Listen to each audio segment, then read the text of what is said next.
comprising over 17,000 islands, including Sumatra, Java, Sulawesi, and parts of Borneo and New Guinea. Indonesia is the world's largest archipelagic state and the 14th largest country by area, at 1.9 million square kilometers. With such vast and diverse land, Indonesia's economy has long been supported by its rich natural resources, and the agricultural sector has remained the largest source of employment for decades. In 2019, the agricultural land area reached 36.8 million hectares, or 19% of Indonesia land area. According to BPS in 2023, approximately 28% of the Indonesian workforce, or around 39.45 million people, were employed in the agricultural sector, and 71,008% of the Indonesian workforce works in non-agricultural sectors. Let's take a closer look at the demographics of the agricultural workforce. By age group, the majority of agricultural workers, 26.61 million people, fall within the productive age range of 25 to 59 years old.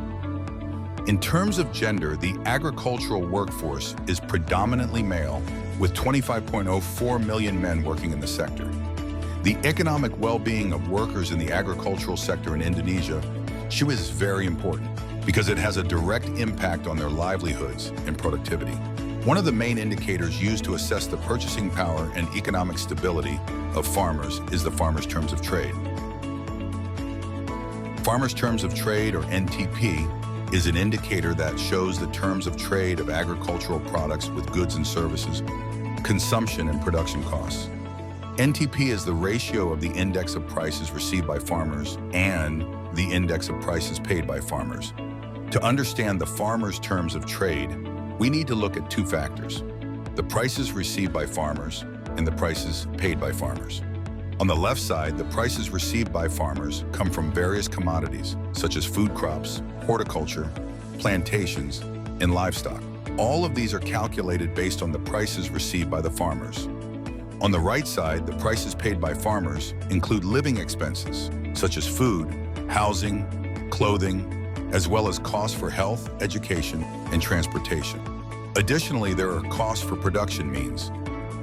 The difference between the prices received and the prices paid by farmers results in the farmers' terms of trade. If NTP is more than 100, farmers are in a profitable position as the selling price of their agricultural products is higher than their production and living costs. But if NTP is less than 100, farmers face financial difficulties or losses because their production and living expenses exceed their income from selling agricultural products.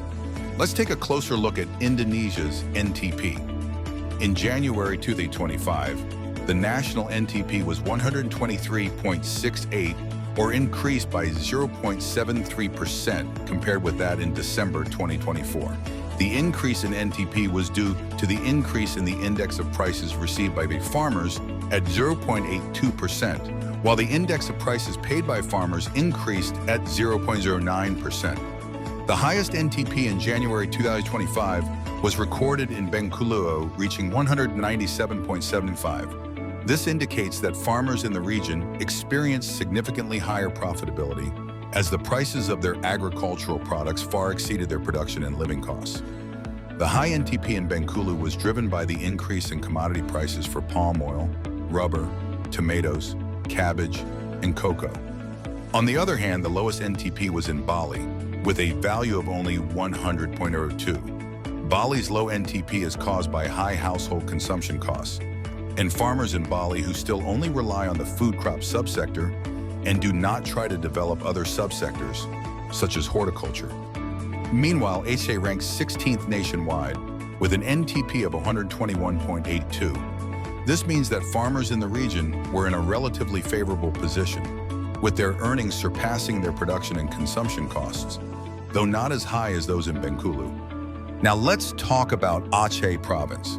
Aceh is a province located at the northern tip of Sumatra Island in Indonesia. With an area of around 57,956 square kilometers, Aceh is a very large province with a diverse natural beauty inhabited by a population of around 5.5 million people. Agriculture plays a crucial role in Aceh's economy, employing a significant portion of its workforce. The percentage of Aceh's population working in the agricultural sector is 34.43%, or around 842,000 people. The agricultural sector in Aceh is divided into several subsectors. The plantation subsector dominates with 46.74%, with the main commodities being palm oil, coffee, and rubber. This is followed by the food crops subsector, contributing 41.89%, with the main commodities being rice and corn. The horticulture subsector contributes 7.41%, with the main commodities being vegetables, fruits, ornamental plants, and medicinal plants. Meanwhile, the livestock subsector contributes 3.95%, with the main commodities being cattle, buffalo, and goats. NTP and Aceh show different trends between agricultural subsectors. The plantation sector experienced steady growth throughout 2024, peaking in December before declining slightly in January 2005. Meanwhile, the horticulture and food crops subsector experienced fluctuations in the range of 100, which shows that farmers only get a small profit. On the other hand, the livestock subsector is still below 100 for most of the year. This reflects the economic challenges faced by farmers in this subsector. To support the agricultural sector, several recommendations for the government and related parties are provided. That's a wrap on our deep dive into Indonesia's agricultural sector and the farmers' terms of trade. Thank you for following along.